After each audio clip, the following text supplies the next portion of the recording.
Hello everyone, welcome back to our YouTube channel. காலையில் வீட்டில் இட்லி தோசைக்கு என்ன சட்னி செய்கிறது அப்படின்னு சொல்லிட்டு யோசிச்சுட்டு இருக்கீங்களா? கொஞ்சம் புளிப்பாக அண்ட் அதே சமயத்தில் குளிர்ச்சியான ஒரு சட்னி வந்து எப்படி செய்கிறது அப்படின்றத பார்க்கலாம் வாங்க. ஃபர்ஸ்ட் ஒரு ஸ்கில்லெட்டில் 3 டேபிள் ஸ்பூன் ஆயில் வந்து ஆட் பண்ணிக்கோங்க. ஆயில் வந்து நல்லா ஹீட் ஆனதுக்கப்புறம் இதோட வந்து ஒரு 4 வரமிளகாய் வந்து சேர்த்துக்கலாம். இந்த வரமிளகாய் வந்து கொஞ்சம் பர்ல்ஜ் ஆகணும், அது வரைக்கும் மிதமான தீயில் வந்து வறுத்தெடுத்துக்கலாம். நெக்ஸ்ட் வந்து 2 பெரிய வெங்காயம் வந்து இதோட சேர்த்துக்கோங்க. வெங்காயம் வந்து கோல்டன் ப்ரௌன் ஆகணும் அப்படின்னு அவசியம் கிடையாது. ரிமைன்ஸ் இது வந்து டிரான்ஸ்லூசண்ட்டாக இருக்கணும், அந்த அளவுக்கு வந்து ஃப்ரை பண்ணிக்கோங்க.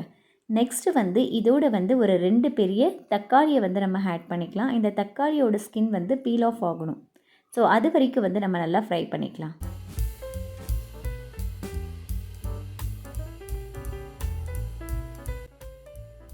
ஸோ இந்த அளவுக்கு வந்து ஃப்ரை ஆனதுக்கப்புறம் நெக்ஸ்ட்டு வந்து நல்லா வாஷ் பண்ணி வச்ச 2 கைப்பிடி அளவு புதினாவை வந்து இதோடு சேர்த்துக்கலாம். இதை வந்து நல்லா ஃப்ரை பண்ணிக்கலாம். இப்போது புதினாவோட ஃப்ளேவர் வந்து போகணும். அதே மாதிரி நிறைய நேரம் வந்து நம்ம ஃப்ரை பண்ணக்கூடாது. அந்த மாதிரி ஃப்ரை பண்ணும்போது அதோட கலர் வந்து சேஞ்ச் ஆகும். ஸோ அதனால் வந்து பார்ஷியலாக புதினா வந்து ஃப்ரை பண்ணிக்கோங்க. பட் ஃப்ளேவர் வந்து அதோடய ஃப்ளேவர் வந்து கொஞ்சம் போகணும், அது வரைக்கும் ஃப்ரை பண்ணிக்கலாம்.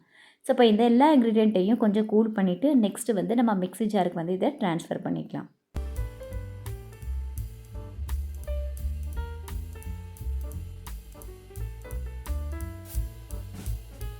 ஸோ ஃப்ரை பண்ண எல்லா இன்க்ரீடியண்ட்டையும் கொஞ்சம் கூட வாட்டர் சேர்க்காமல் நல்லா வந்து பிளெண்ட் பண்ணி எடுத்துக்கோங்க. இப்போ வந்து டேஸ்ட்டுக்காக கொஞ்சமாக சால்ட் வந்து ஆட் பண்ணிக்கோங்க. இதையும் வந்து நம்ம இப்போ பிளெண்ட் பண்ணிக்கலாம். நெக்ஸ்ட்டு வந்து தாளிக்கிறதுக்காக ஒரு 2 டேபிள் ஸ்பூன் வந்து ஆயில் சேர்த்துக்கோங்க.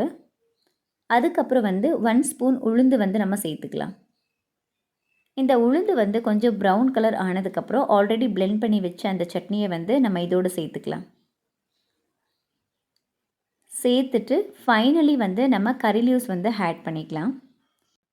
இவ்வளோ தாங்க, நம்மளுடைய சுவையான புதினா அண்ட் டொமேட்டோ சட்னி வந்து ரெடியாக இருக்குது. நான் இன்றைக்கி வந்து தோசையோடு இந்த சட்னியை வந்து டேஸ்ட் பண்ண போகிறேன். ஐ ஹோப் இந்த வீடியோ வந்து உங்களுக்கு பிடிச்சிருக்குன்னு நினைக்கிறேன். இந்த வீடியோ உங்களுக்கு பிடிச்சிருந்தா மறக்காமல் நம்மளுடைய யூடியூப் சேனலை லைக், ஷேர் அண்ட் சப்ஸ்கிரைப் பண்ணிக்கோங்க. அப்படியே கூடவே இருக்க பெல் ஐக்கானையும் கிளிக் பண்ணிக்கோங்க. நம்ம நெக்ஸ்ட் வீடியோவில் மீட் பண்ணலாம். பாய்.